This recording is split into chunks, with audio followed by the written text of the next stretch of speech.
रामदास स्वामीच्या चरणी त्यांनी दिला होता असं खोटं विधान इतिहासात कोणी वाचलं नाही आहे। असं विधान या मूर्ख भोंदू महाराजांनी केलेलं आहे। तो महाराज नाही आहे, महाराजांचं या भोंदू महाराजांचं महाराष्ट्रात पेय वाढलेलं आहे। अशा या बागेश्वराचा विधानाचा निषेध म्हणून त्याचे विचार एवढ्या खालच्या दर्जाचे आहेत की बदलापूर रेल्वे स्टेशनच्या पायऱ्यावरती आम्ही त्याच्या प्रतिमांतरे फोटो लावलेले आहेत की त्याच्या प्रत्येक फोटोवरती येणाऱ्या जाण्यावरती पायदळ होईल, त्याच्या फोटोवरती पायाचे निशाण छापण्यात येईल। बागेश्वर बाबांनी नागपुरातील कार्यक्रमात छत्रपती शिवाजी महाराज यांच्याबद्दल वादग्रस्त वक्तव्य केलं। छत्रपती शिवाजी महाराज हे रामदास स्वामी यांचे शिष्य होते असं ते म्हणाले, तर शिवाजी महाराजांनी आपला मुकुट काढून रामदास स्वामींकडे ठेवला आणि राजपाट आता तुम्ही सांभाळा, आपल्याला आता आराम करायची इच्छा असल्याचं छत्रपती शिवाजी महाराज रामदास स्वामींना म्हणाले असं धक्कादायक वक्तव्य बागेश्वर बाबांनी केलंय। छत्रपति वीर शिवाजी महाराज जब बहुत थक गए युद्ध करते करते, उनको लगा कि हम थक गए, तो एक दिन स्वामी समर्थ रामदास जी के पास गए और उन्होंने अपना मुकुट उतारा और कहा कि हमने बहुत लड़ाइयाँ लड़ ली, बहुत युद्ध कर लिया, अब कृपा करो कि अब हमें बहुत लड़ना नहीं, अब एक बड़ी दया करो, ये मुकुट संभालो आप, ये राजपाट आप संभालो, आपकी आज्ञा से ही हम चले, अब हमसे चला नहीं जा रहा, अब हमसे युद्ध लड़ा नहीं जा रहा, हम बहुत थक गए, अब हम विश्राम चाहते हैं, अब हम आराम चाहते हैं, अब हम कुछ दिन कुछ करना नहीं चाहते।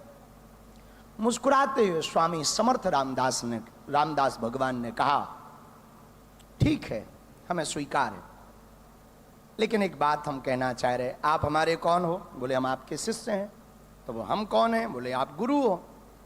तो बोले शिष्य का कर्तव्य क्या है? बोले जो गुरु आज्ञा करे वो शिष्य का कर्तव्य है। तो स्वामी समर्थ रामदास जी ने मुकुट उठाया और उनके सिर पर रखा, बोले आज से मेरा राज्य है, मैं चलाऊंगा, पर आज्ञा तुम्हें है, तुम्हें संचालन करना है।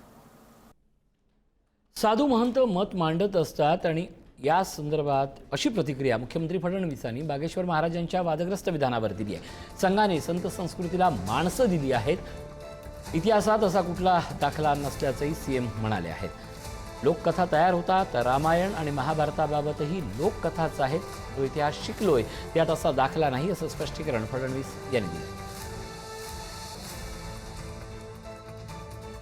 इतिहासामध्ये अशा प्रकारचा कुठलाच दाखला आपल्याला पाहायला मिळत नाही। मुळात आपल्याला माहिती आहे की जे काही महापुरुष असतात त्या महापुरुषांबद्दल अनेक लोककथा तयार होतात, वेगवेगळ्या राज्यांमध्ये वेगवेगळ्या प्रकारच्या लोककथा असतात।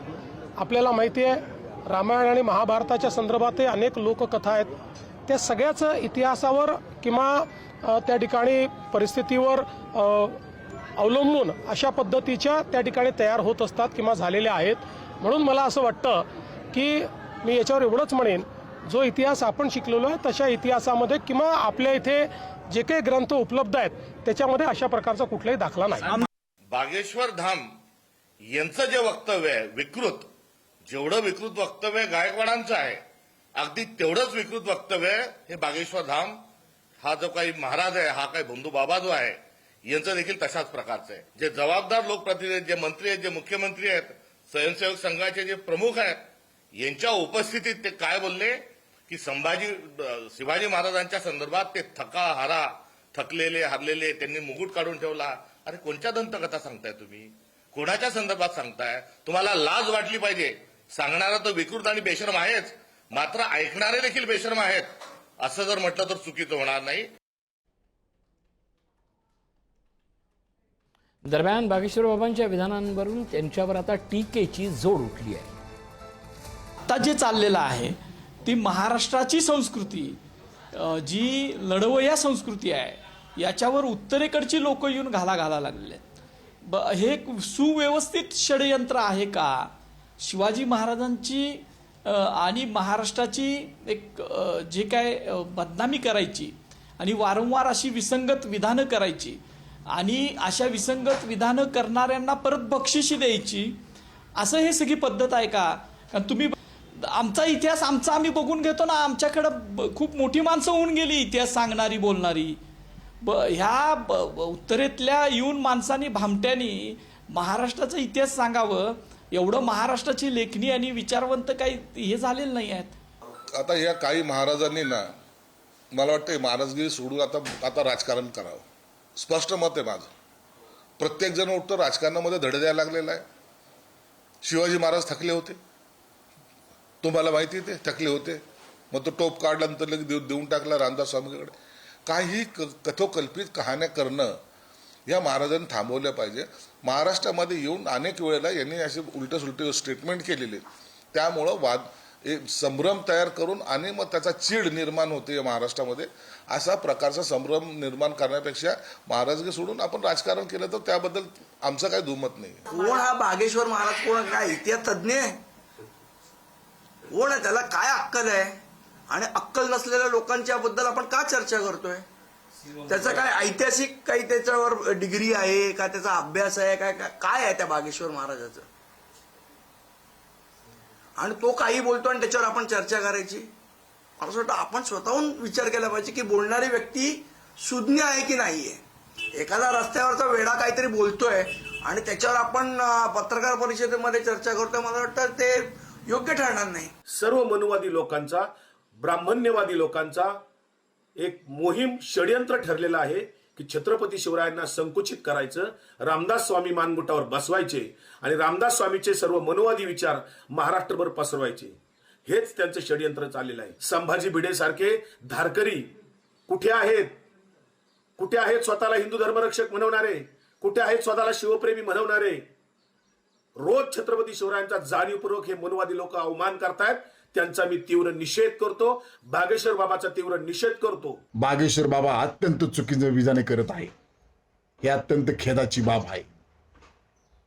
आमदार संजय गायकवाड यांनी सुद्धा चुकीची विधानं आणि दादागिरी केल्याचं स्पष्टपणे दिसत आहे.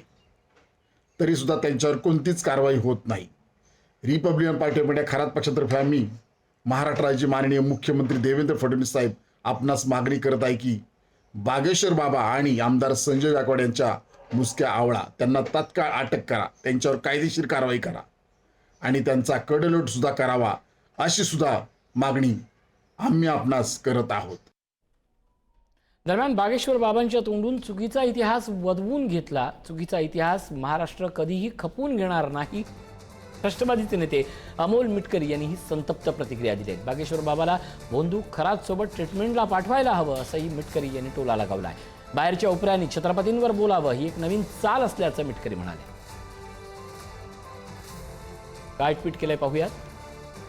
बागेश्वर धामचा भोंदूबाबा धीरेंद्र शास्त्रीच्या तोंडून वधवून घेतलेला चुकीचा इतिहास महाराष्ट्र खपवून घेणार नाही. बाहेरच्या उपऱ्यांनी महाराष्ट्रात यावं आणि छत्रपतींवर बोलावं ही एक नवीन चाल तमाम शिवप्रेमींनी लक्षात घ्यायला हवी.